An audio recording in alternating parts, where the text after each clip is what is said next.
نبی کریم صلی اللہ علیہ وسلم نے فرمایا کہ مرد عورت دونوں اکٹھے بیٹھے ہوئے تھے، کھانا بنا ہوا تھا، مرد نے لقمہ توڑا، لقمہ توڑ کے اس کو شوربے میں ڈبویا، اس کو گیلا کیا، شوربے کے اندر اس کو ڈبو کے محبت میں آ کے اپنی بیوی کو کھلا دیا۔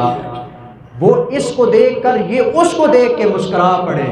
رب عرش کے اوپر بیٹھ کے مسکراتا ہے، بیوی کے چہرے کو دیکھ کے مسکرانے سے رب مسکراتا ہے۔ کائنات کا سب سے حسین ترین رشتہ جی، آپ جانتے ہیں قیامت والے دن اللہ سب کو جدا کر دے گا۔ جنت کے اندر ماں پاس نہیں ہوگی جی، باپ نہیں ہوگا پاس، اللہ اولاد کو الگ کر دے گا، ماں باپ کو الگ کر دے گا، بہن بھائیوں کو الگ کر دے گا۔ جنت میں اکٹھے پھر بھی بیوی کے ساتھ رہنے گزارا کرنا پڑے گا، لیکن وہاں جنت ہوگی، یہاں اس طرح کے حالات نہیں ہوں گے جی۔ نبی کریم صلی اللہ علیہ وسلم نے فرمایا، اور یہ بھی آپ کو بتا دوں کہ اس کو بیان کرنے والی میری ماں عائشہ صدیقہ ہے جی، فرماتی ہیں کہ آپ علیہ السلام نے فرمایا خیرکم خیرکم لأہلہ، میں تمہیں بتاؤں کہ میری امت میں سب سے بہترین انسان کون ہے جی۔ آپ کے ذہن میں آئے گا حاجی، نمازی، غازی، قاری، مفتی، عالم، تقریر کرنے والا، درس دینے والا، مختلف نام آتے ہیں جی بندے کے ذہن میں، اشراق پڑھنے والا، اوابین پڑھنے والا، تہجد پڑھنے والا، نہیں، ان میں سے کوئی بھی نہیں ہے۔ حضور فرماتے خیرکم خیرکم لأہلی، سب سے زیادہ بہترین میری امت کا بندہ وہ ہے جو اپنے گھر والوں یعنی اپنی بیوی کے ساتھ اچھا ہوتا ہے۔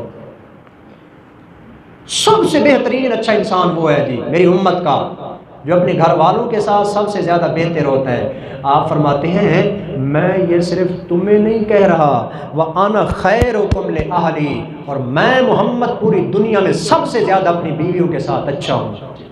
حضرت عائشہ صدیقہ رضی اللہ تعالیٰ عنہا فرماتی ہیں کہ قال علی رسول اللہ صلی اللہ علیہ وسلم، آپ علیہ السلام نے نا مجھے کہا، مجھے کہ عائشہ کہ انی لأعلم اذا كنت عنی راضیۃ، بخاری شریف کی روایت ہے، مسلم میں بھی ہے، دونوں کے اندر ہے۔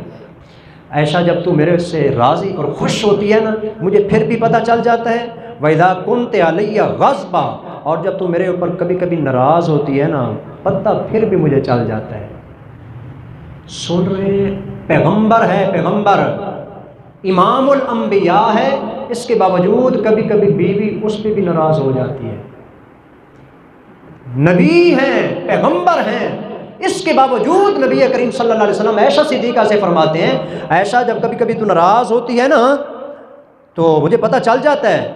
قلت من این تعرف ذلک، میں نے کہا یا رسول اللہ کیسے آپ کو پتہ چلتا ہے؟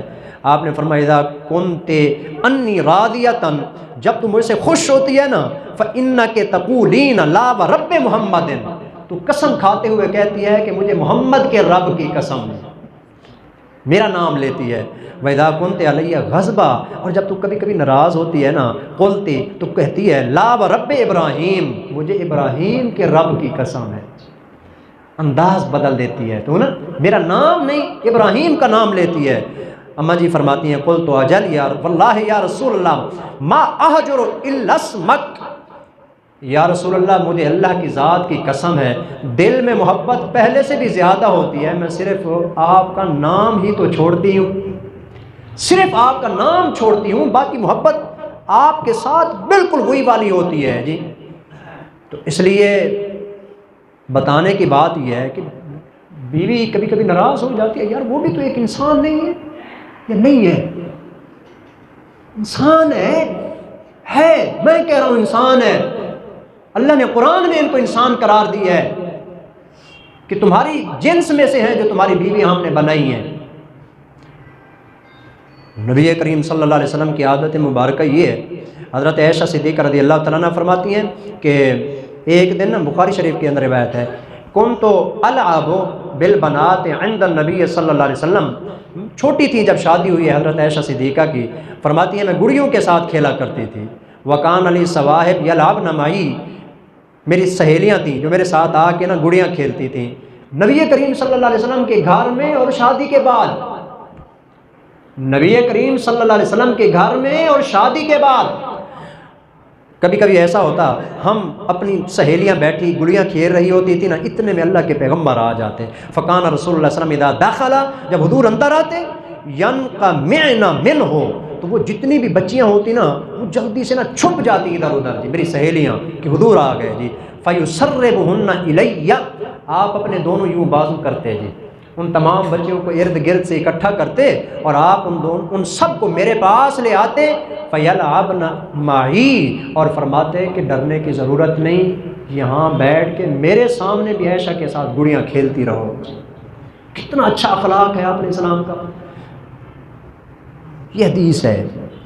راستے میں جا رہے ہیں، نبی کریم صلی اللہ علیہ وسلم جہاد کے لیے عائشہ صدیقہ ساتھ ہیں، یہ نئی نئی ابھی شادی ہوئی ہے، تو آپ نے صلی اللہ علیہ وسلم راستے میں گئے، صحابہ کو آگے بھیج دیا، خود پیچھے ہو گئے. آپ نے فرمایا کہ عائشہ کیا خیال ہے، دوڑ کا مقابلہ لگانا ہے؟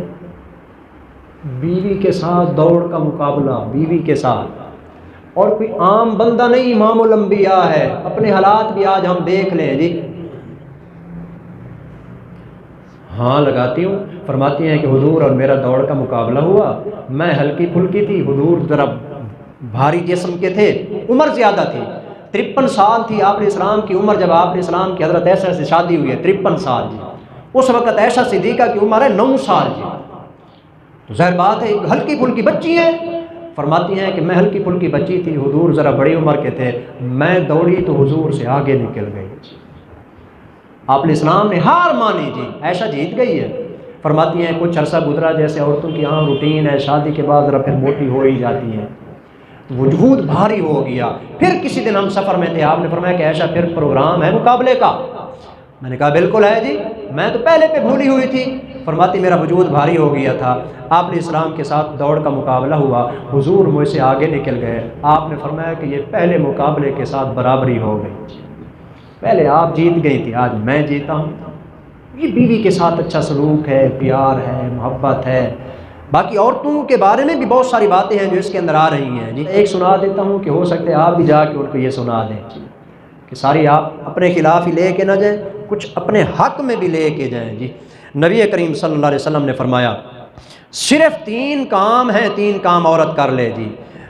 انس رضی اللہ تعالیٰ عنہ کی روایت ہے جی، آپ علیہ السلام نے فرمایا المرأۃ اذا صلت خمسہا، 5 وقت کی عورت نماز پڑھ لے، وصامت شہرہا، اور بلکہ 4 کام جی، 3 4، صامت شہرہ، اور رمضان کے روزے رکھ لیں، وَأَحْسَنَتْ فَرْجَهَا، اپنی عزت و ناموس کی حفاظت کر لیں. 4تھا اور آخری کام وَأَطَاعَتْ بَعْلَهَا، اپنے شوہر کی فرما برداری کر لیں. کتنی فرما برداری کر لیں؟ اللہ اکبر. آپ نے فرمایا کہ اگر اللہ کو چھوڑ کر کسی کو سجدہ کرنا جائز ہوتا نا، میں عورت کو حکم دیتا کہ وہ اپنے مرد اور اپنے شوہر کو سجدہ کیا کرے. اتنی سخت قسم کی پابندی آپ فرماتے ہیں. آپ نے فرمایا کہ یہ عورت جو 4 کام کرتی ہے، 5 وقت کی نماز، روزے، اپنی عزت کی حفاظت، اپنے شوہر کی اطاعت و فرما برداری، فَلْتَدْخُلْ مِنْ أَيِّ أَبْوَابِ الْجَنَّةِ شَاءَتْ، جنت کے 8 دروازے ہوں گے. جب یہ وہاں پہنچے گی، اللہ فرمائے گے ان 8 میں سے جہاں سے مرضی ہے جنت میں داخل ہو جائے.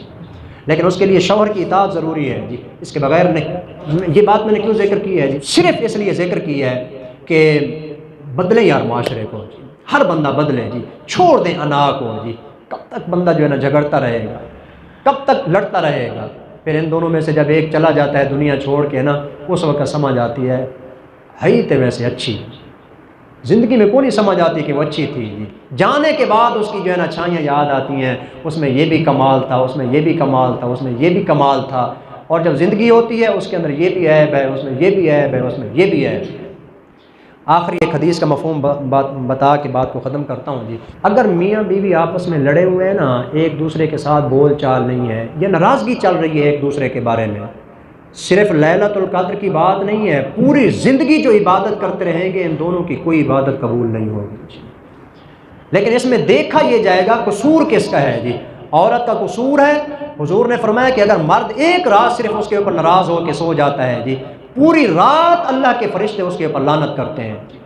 لیکن اگر قصور اس کا ہے جی، اور اگر قصور مرد کا ہے جی، اس کے باوجود جو ہے نا یہ ناراض ہو کے سویا پڑا ہے جی، پھر وہ لعنت اس پہ نہیں، پھر یہ لعنت اس پہ ہے. قصور کو دیکھا جائے گا کہ یہ قصور کس کا ہے. تو اس لیے یہ تھوڑا سا مسئلہ جو ہے نا معاشرتی مسئلہ ہے، اس کو بدلیں، اسی میں ہماری بھلائی ہے. اللہ عمل کی توفیق ہمارے